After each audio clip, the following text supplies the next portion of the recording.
recently watched Marvel's Avengers Infinity War, and it got me into collecting Marvel toys.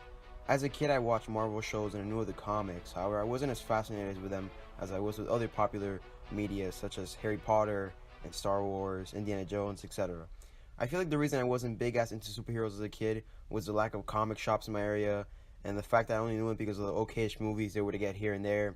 And it wasn't until 2012 when I first saw the first Avengers movie in theaters that it got me interested in the Marvel Cinematic Universe. However, around the same time Avengers came out, I got that talk from my parents about how I was getting older now and it was time to stop watching, all these superhero shows and stop playing with toys and start focusing on buying clothes and stuff. And of course, I never listened to my parents. I stayed in that phase of collecting toys. And it's with me till now. And the funny part was Power Rangers came along the same time my parents told me that talk too. So, I didn't listen to them at all.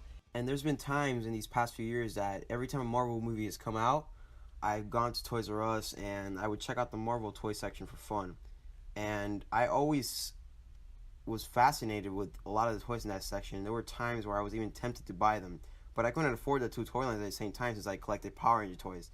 And I've always had a great appreciation for Power Rangers, so I had to choose one over the other. And now that Infinity War was out, I have a job and I also have the free will to collect anything I wanted. So I got that hype feeling and went out and got some things related to the movie. A week before the movie was out, I picked up a cheap version of the movie's MacGuffin, which was the Infinity Gauntlet itself, which I uploaded a review about if you guys want to check that out. And after seeing the movie twice, the same weekend it came out, I got some action figures from the movie's toy line. Now, if you guys don't know, Hasbro, the toy company that makes the toys for Marvel, recently bought the toy licensing rights for Power Rangers, which means Illuminati confirmed. I'm kidding, of course, but I looked at these action figures and realized soon enough I'll be buying toys from this company all the time in the future. And so I took a look at these action figures. They're not terrible, but I did notice Hasbro doesn't give 5-inch figures as much articulation as Bandai does with their figures. And so I decided it'd be interesting if I did a comparison between these two companies and their figures. Not to call a company out and trash them, but maybe to show them, hey, this is what you guys could do to make toys more enjoyable for kids and collectors alike. Now for today's comparison, we'll be comparing the differences between a standard Hasbro 6-inch figure and a Bandai of America 5-inch figure. Both toys are almost around the same price range and come with at least 2 accessories.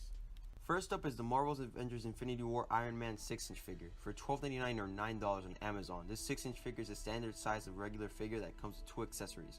One is a strange long blaster looking thing and the other is a collectible Infinity Gem gimmick, which I'm pretty sure you can use for some Iron Man virtual reality toy. I don't know.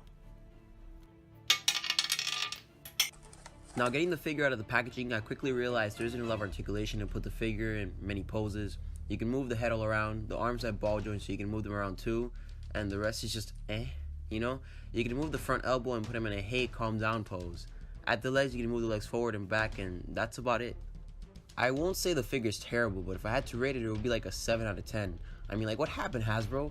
Had you given the figure joints on the knees, I would have been okay with this figure. But now all I can do is have the Avengers stand around doing great poses with their arms, but then they're just standing. Especially Iron Man. Had his knees been able to move, I would have been able to put him like one leg up to symbolize if he's almost flying, but then like at the knees, one is like, one knee is like, I can move the knee down so it looks like he's trying to fly, but he's just able to stand and it's whatever. Next up is the Power Rangers Dino Supercharged T-Rex Supercharged Red Ranger 5-inch figure. This figure was available for $9.99 when it came out in 2016, and while it's a 5-inch figure with less accessories and an inch smaller than the Iron Man Hasbro figure, this figure is easily 10/10, hands down, a good action figure in my opinion. The packaging is very simple but fun at the same time, showing the entire array of figures available in the back, including a picture of the character you're getting, plus a little bio. And this is a figure I find myself buying a lot. I have like over 90 Power Ranger action heroes by now, which is crazy. And you open up the packaging and get the figure, it has the same articulation joints as Hasbro 6-inch figure and more, giving me the ability to get the figure in more stylized poses than just standing around and having its arms move around.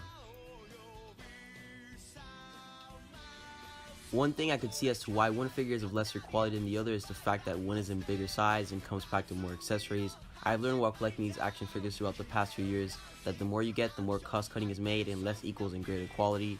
For example, the Hasbro figure had a huge ass weapon and some sort of gem come with it, and so Hasbro realized, hey, if we add more articulation to this thing, we'll have to price it at least $15, and no parent is going to go out and buy a small figure for $15.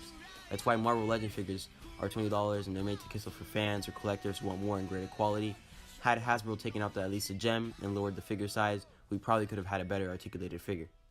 I did this comparison just to see what Hasbro is capable of compared to Bandai. However, I hope Hasbro follows in Bandai's steps and gives the future Beast Morpher figures better articulation. I can see as the reason as to why Infinity War figures are the way they are, but Beast Morphers won't have a gimmick or huge weapons to come packaged in.